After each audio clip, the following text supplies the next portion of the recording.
Hey friends, I'm Otis Gibbs, and this is my buddy Kenny Vaughan. He's going to share some stories about hanging out with John Prine. The first time I remember being around him was in the 80s at a place called The Cannery. And we were filming a TV show there, one of those live TV shows where CMT, early CMT, I don't know how to put this. It was, at that time, that was during the great credibility scare. When Steve Earle was at the top of the charts, Lyle Lovett was having hits, up in the top 5 of country music, Nancy Griffith, the O'Kanes, people like that. And I was working with the Sweethearts of the Rodeo.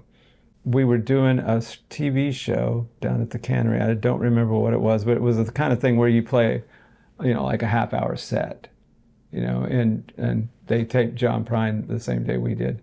And that was the first time I saw him in person. And he had his wife playing bass.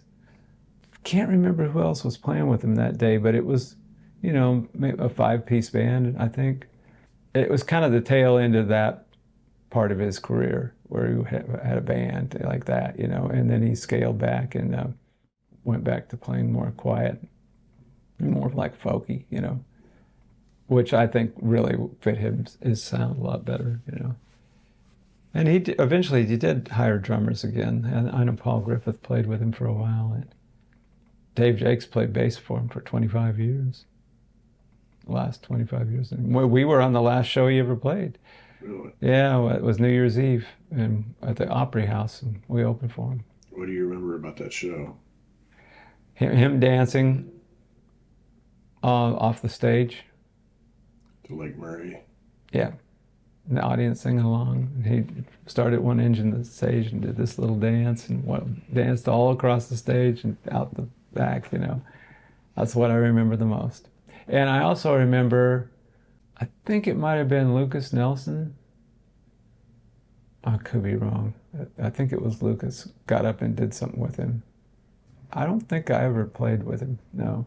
I can't remember. I knew him, I played a lot of shows where we opened for him with R.B. Morris.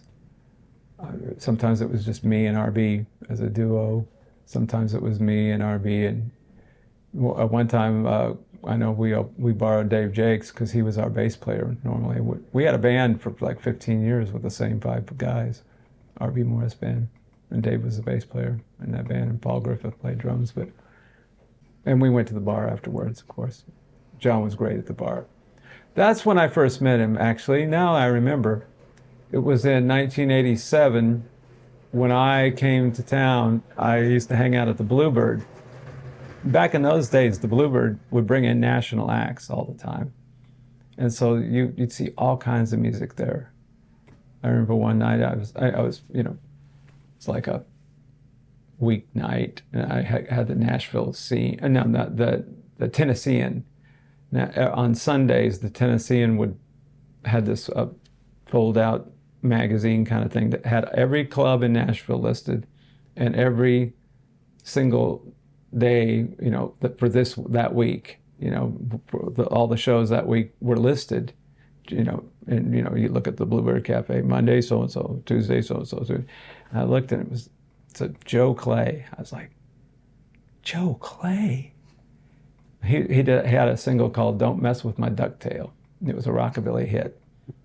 Don't mess with my ducktail, I get so mad at you. It was a really good record, excellent record. I was like, it can't be the same Joe Clay, because it seemed like ancient history to me. This record probably would have come out in the late 50s, and this was in 1987.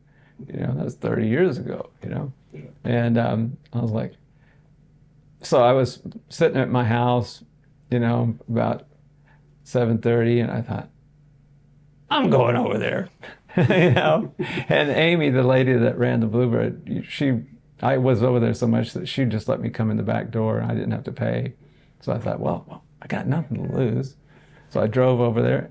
I walk in, and they introduced him, and it was Joe fucking Clay. But the reason I'm telling you this is because Amy would always close the place, and then she'd let certain people stay in and drink. And it was always Fred Noblock, Mark Germino, Steve Earle, Townes Van Zandt, and John Prine. And she'd let me hang out with those guys. So I'd be sitting on the edge of the bar, you know, and I wouldn't say a word. I would just, you know, sipping my whiskey or whatever, and these guys would be smoking cigarettes and talking, you know? And me, they didn't know me from Adam, you know? They came to sort of, you know, and John and I sort of, he remembered me every time he saw me, you know, hey, Kenny, how you doing? And Mark Germino would, you know, remember me. I played on his last album that he made a couple of years ago. It's really good. But that was how I got to know John, was at late night, after hours at the Bluebird. Oh yeah, his band was always the sweetest guys in the world. There was never any, he always hired people he liked to hang out with. You know, that's how he hired people, you know. He had to play good, but he wanted to be able to go to the bar with you afterwards and have a good time without getting wild or anything. You know, he wasn't a wild guy. But he'd have a cocktail and, you know. He liked to listen to people more than he'd talk, really. He was always just sit there and listen to those guys talk and laugh, you know. He'd just be like, have this grin on his face and taking it all in. Usually it was Fred Noblock and Steve Earle were talking the most. And Townes, I never saw him drunk. Even though he was drinking, I never saw him drunk. He was just this quiet, nice, pleasant fellow. And then when I saw the movie about him, I was like, whoa, you know? I went to his house one time. There was this young girl that used to hang around the gigs I played. And she would always come to our gigs and stuff. And one night, she had to be what? She had to have a fake IOD or something. She couldn't have been older than 18 or 19 years old, you know. She was living out at Townes' place, and she asked me for a ride home. So I said, okay, I'll give you a ride home, you know. So I drove her over to Townes' place, and I had to use the restroom, and I went in his little place he was living, and it's like, whoa. You know, it was like, wow. Yeah. It wasn't pretty.